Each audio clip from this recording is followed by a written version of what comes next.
Hey guys, tonight we're going back, way back, to a world before clocks ticked, before alarms blared, and before time itself had any real manners. You're sitting under a heavy night sky somewhere in ancient China, maybe a few thousand years before anyone thought to call it ancient. The air is thick with the smell of burning oil, the crackle of torches, and that faint hum of crickets that never seem to sleep. You probably won't survive this, mainly because, well, people back then didn't have antibiotics, and also because timekeeping wasn't exactly punctual. So before you get comfortable, take a moment to like the video and subscribe, but only if you genuinely enjoy what I do here. And hey, let me know in the comments where you're watching from and what time it is right now, just to keep the cosmic irony alive. Now dim the lights. Maybe turn on a fan for that soft background hum, and let's ease into tonight's journey together. You sit by the faint orange light of an oil lamp, its flame wobbling like a nervous heartbeat.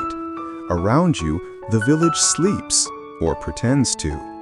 In the distance, someone coughs, and a dog offers a half-hearted bark before curling back into the dust. You can almost feel how long the night stretches, an unmeasured expanse of darkness, where time feels more like weather than math. The elders know dawn by the chill in the air, the farmers by the song of roosters, and the travelers by the tilt of constellations.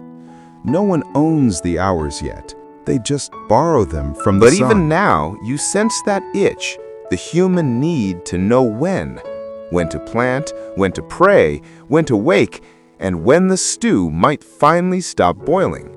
So someone, maybe a wise old scholar with more patience than sense, starts watching shadows. They notice that when the morning light hits a pole, its shadow runs west like a fleeing animal, shrinking, twisting, returning. It's simple, primitive, kind of beautiful. You can imagine them marking the ground with pebbles, muttering to themselves, thinking, maybe the sun is trying to say something.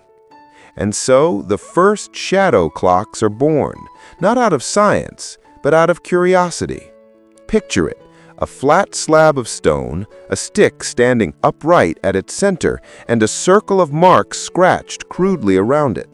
Nothing elegant yet, just an early attempt to trap sunlight in geometry.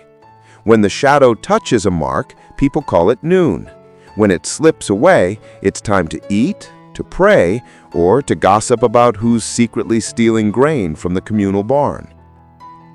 A mainstream historical fact, these early timepieces were the forerunners of what we now call gnomons, the upright rods used in sundials.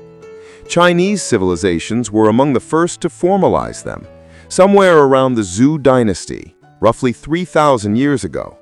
They used them not just for daily scheduling, but for something grander, tracking the heavens, predicting solstices, syncing the empire with the cosmos itself. Of course, the quirky bit, some of these early time clocks were nothing more than bamboo poles stuck in rice paddies. Farmers would measure time by the way the reflection of the stick's shadow wobbled in the water. It sounds charming, until you realize they were basically using a puddle as a cosmic calculator. Historians still argue whether these early devices were used mainly for agriculture or for spiritual rituals. Maybe both, because to an ancient Chinese scholar, there wasn't much difference between science and divinity. The same sun that fed the crops also whispered the secrets of fate. The night around you hums with the thought, time isn't measured yet, it's felt. You picture families sitting under the same moon, marking seasons not by clocks, but by the length of their shadows on the wall. The silence stretches, patient and alive. You feel the firelight tremble, and for a moment you realize the first humans who tried to measure time weren't trying to control it. They were trying to understand their place inside it. And that's when you catch yourself smiling. You imagine being one of them, squinting at a flickering shadow on a stone, thinking, if this mark means noon, then maybe I'm not completely lost. The sky sighs with stars. The lamp flickers lower. You hear the faint rustle of silk somewhere far away, a hint of civilization beginning to rise. Somewhere beyond the village, someone's carving the first official calendar into bone. Somewhere else, a philosopher is wondering if the heavens care about human schedules. But for you, here and now, all that matters is the rhythm of that flame and the slow dance of shadow and light.